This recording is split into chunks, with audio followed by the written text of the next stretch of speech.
alegria quando ouvi que me disseram: vamos à casa do Senhor. Que alegria quando ouvi que me disseram: vamos à casa do Senhor. Muito bem, estamos mais uma vez aqui reunidos para o nosso curso de liturgia, onde nós estamos discutindo e hoje vamos finalizar sobre uma catequese fundamental da Sagrada Liturgia, onde nós vimos alguns aspectos que são comuns a toda celebração litúrgica. Sabemos quem celebra, como celebramos, quando celebramos, e neste vídeo nós queremos entender onde nós celebramos, né? A realidade do local. Lembrando aquilo que eu já falei em vídeos anteriores, que Deus se manifesta a nós e comunica, quer falar conosco, quer se revelar a nós, a sua salvação, a todos nós, através da realidade que nos circunda. Então, essa realidade, o espaço, o tempo, Deus também quer se fazer presente neste meio, né, para nos comunicar a sua salvação. Por isso, a necessidade de um local. Mas nós precisamos entender que na Antiga Aliança, lá no Antigo Testamento, essa questão do templo era o lugar da habitação de Deus. De modo que Deus habitava naquele lugar apenas, né? O templo de Jerusalém, nós vamos escutar muito lá no Antigo Testamento, né?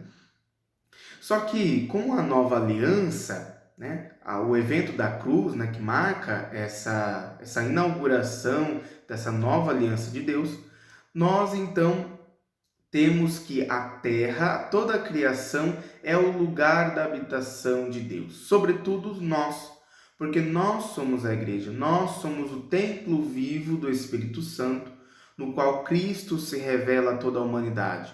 Por isso que nós somos portadores desse Cristo, nós somos chamados a viver a imagem e semelhança de Deus, de modo que nós, com a nossa vida, com o nosso corpo, nossa voz, enfim, todos os nossos dons, nós podemos oferecer a toda a humanidade o Cristo que habita dentro de nós, porque nós somos o templo.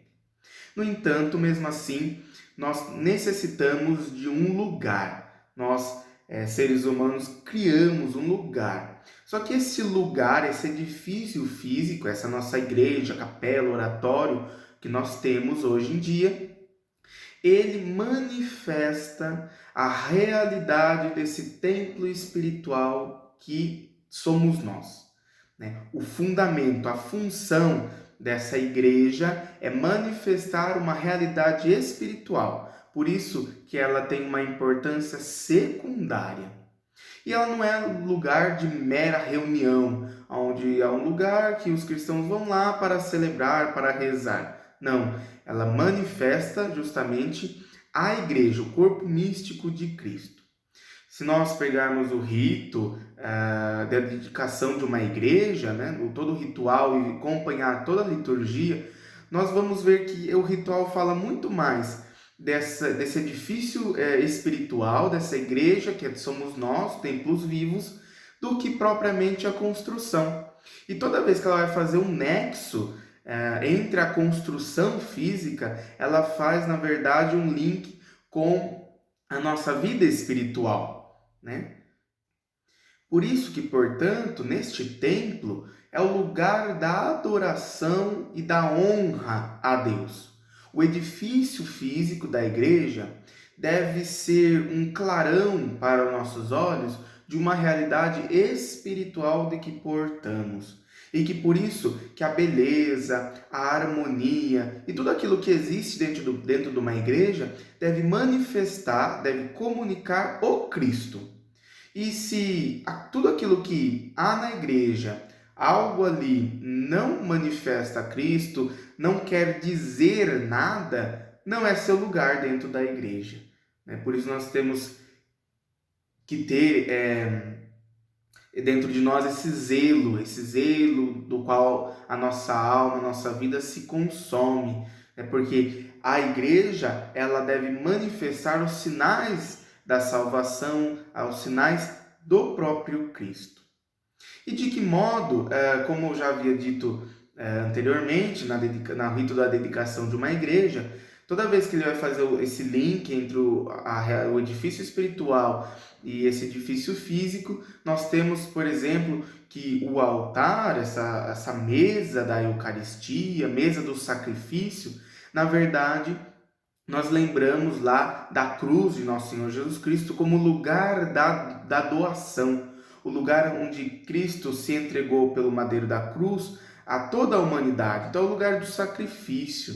Né? Da mesma forma, o ambão, né? Que nós, como igreja viva, somos chamados a fazer como Cristo, que anunciou o reino, que revelou o Pai, nós que proclamamos essa boa nova. Então, na igreja tem esse lugar da proclamação da palavra. Nós que somos templos vivos da igreja, que temos Cristo conosco e somos luzeiros para o mundo, então na igreja também tem um lugar da presença real de Cristo, que é o sacrário, o tabernáculo, onde Cristo fica permanentemente em nossas igrejas, 24 horas, para constante adoração, né? Mas lembrando que nós somos o templo vivo, nós também somos presença real. Claro que no sacrário, de forma diferente, de forma sacramental, com as espécies eucarísticas. Também lembramos do batistério, né, do lugar do batismo, da pia batismal, onde ali também perto tem os sagrados óleos, os santos óleos, sobretudo o óleo do crisma, que manifesta os dons do Espírito Santo, quer comunicar o próprio Espírito Santo. E nessa realidade batismal, lembramos que nós somos, cada um na sua diferença, formamos um só corpo pelo batismo, e que pelo batismo abre-nos a porta da salvação. E nós participamos e somos essa igreja, esse templo espiritual. Por isso que também algumas igrejas têm aquelas vasilhas, aqueles suportes com água benta, abençoada, né? Que nós, então, ao usar aquele sacramental, depois nós vamos ver o que vai ser o sacramental, né? O que é o sacramental e a diferença do sacramento, mas aquilo que nos lembra um sacramento, que é o sacramento do batismo.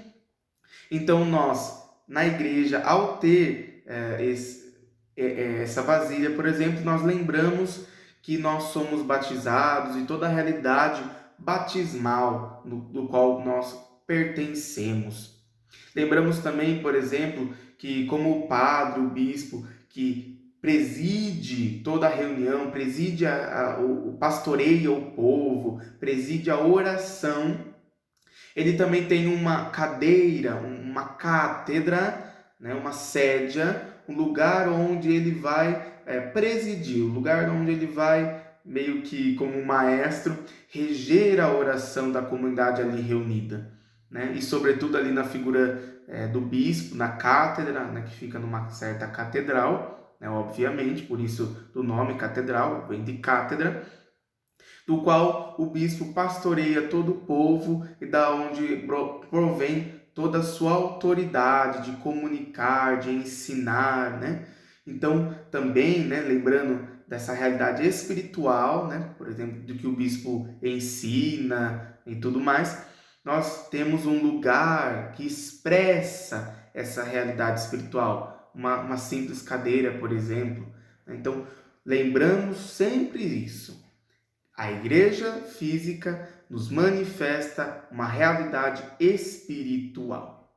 E também não podemos esquecer da realidade de que nós precisamos da misericórdia de Deus, e por isso que as igrejas contam também com confessionários ou lugares da confissão, na qual nós recebemos a absolvição de nossos pecados. Está vendo que tudo isso nos diz de uma realidade espiritual. Por isso, não fiquemos no material, não fiquemos na igreja, né?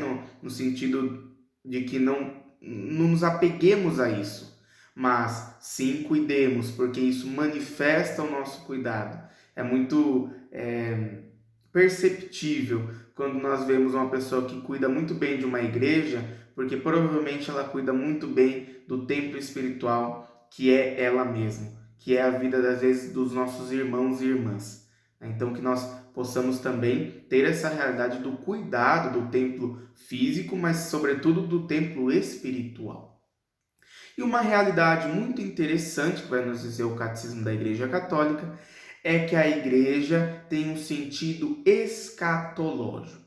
Quando nós vemos uma igreja, um templo, nós lembramos da casa do Pai, da casa paterna, da onde nós habitaremos lá nos céus após a nossa partida, do fim dessa nossa vida material e início da nossa vida com Cristo.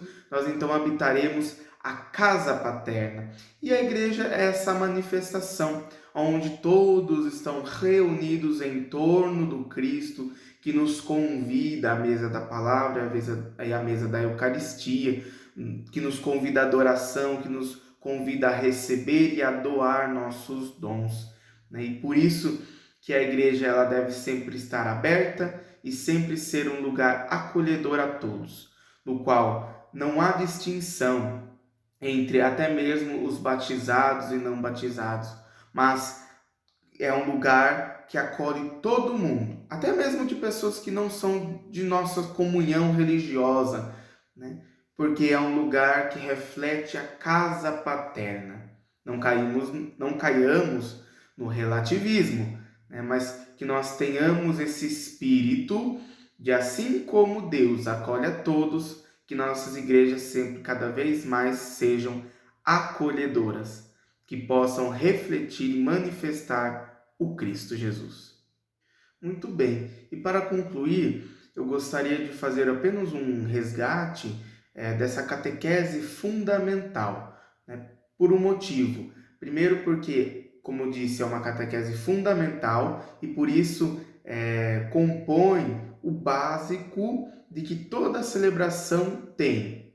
Então, nós, ao estudarmos essa catequese fundamental, nós aprendemos aspectos que toda liturgia permeia e realidades que toda liturgia faz parte, né? E é assim que nós vamos entender cada celebração, cada aspecto litúrgico, a partir de agora, cada uma das coisas a serem explicadas. Então, tenhamos em mente tudo aquilo que nós acumulamos, né, como aprendizado. Então, quem celebra? O Cristo todo. Como celebramos? Através dos meios físicos. Então, a música, os gestos, as imagens, tudo aquelas coisas visuais, né? Quando celebramos? Num determinado tempo litúrgico, sobretudo tendo o ponto de vista de partida o mistério pascal e nisso a festa da Páscoa, mas também recordamos a cada domingo a ressurreição de nosso Senhor Jesus Cristo, mas também lembramos que podemos consagrar nossos dias e a própria cada hora do dia através da nossa oração. E aprendemos hoje que existe um lugar da adoração, o lugar da honra de Deus que manifesta, na verdade, uma realidade espiritual. Como tudo, na verdade, na face da terra, físico, manifesta o próprio Cristo. E se você gosta de liturgia, gosta de discutir, gosta de aprender, participe de nosso grupo de liturgia, que o link para participar lá no WhatsApp está aqui na descrição, e acompanhe esses nossos vídeos através deste canal. Por isso, se inscreva, ative o sininho e aproveite para curtir esse vídeo se você gostou. Desejo a você paz e bem e que vamos juntos crescer na fé e crescer no aprendizado da Sagrada Liturgia. A Ele a glória.